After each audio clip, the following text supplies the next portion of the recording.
ناظرین، دونوں صورتیں یقین کی ہے، کوئی اللہ پاک کے لیے سب چھوڑ دیتا ہے اور کوئی اللہ پاک پر ہی سب کچھ چھوڑ دیتا ہے۔ لوگ ہماری زندگی کا ایک صفحہ پڑھ کر پوری کتاب خود ہی لکھ لیتے ہیں۔ خوش اخلاقی ایک ایسا عطر ہے جسے جتنا زیادہ دوسروں پر نچھاور کریں گے اتنی ہی زیادہ خوشبو آپ کے وجود سے آئے گی۔ اخلاق بھی رزق کی طرح ہے، اس میں بھی کچھ لوگ امیر، کچھ غریب اور کچھ انتہا کے مخلص ہوتے ہیں۔ صرف انسان ہونا کافی نہیں ہے، انسان کے اندر انسانیت کا ہونا بھی ضروری ہے۔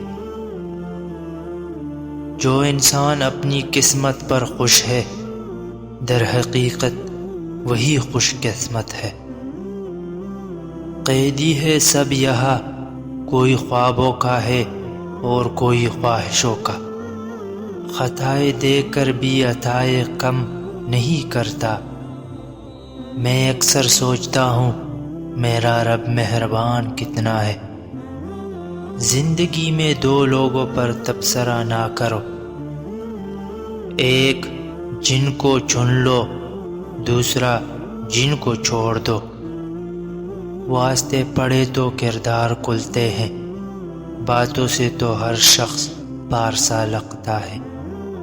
زندگی اچھے اخلاق اور بہترین لہجے کی محتاج ہے۔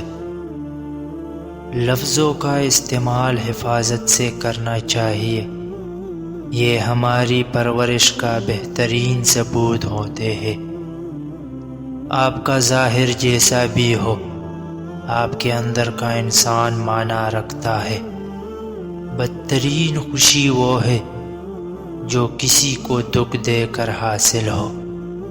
یہ لوگ کچھ تو کہیں گے ورنہ یہ زندہ کیسے رہیں گے۔ مزاج کے خلاف بات پر مسکرا دینا لڑنے سے بہتر ہے۔ لوگوں کی اصلیت سامنے آ جانے بھی اللہ تعالیٰ کی بہت بڑی نعمت ہے۔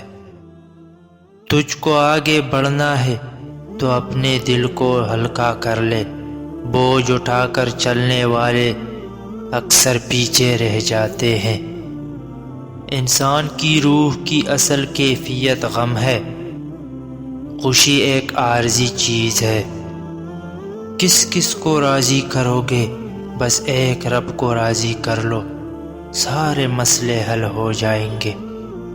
مشکل وقت دنیا کا سب سے بڑا جادوگر ہے، جو ایک لمحے میں آپ کے چاہنے والوں کے چہروں سے نقاب ہٹا دیتا ہے۔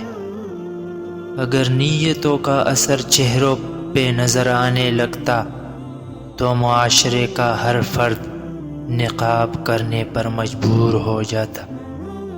ظلم اور غرور کی سزا دنیا میں ضرور ملتی ہے، ایک دن تمہارے اعمال ہی تم سے ملنے آئیں گے، بس پھر حیران نہ ہونا۔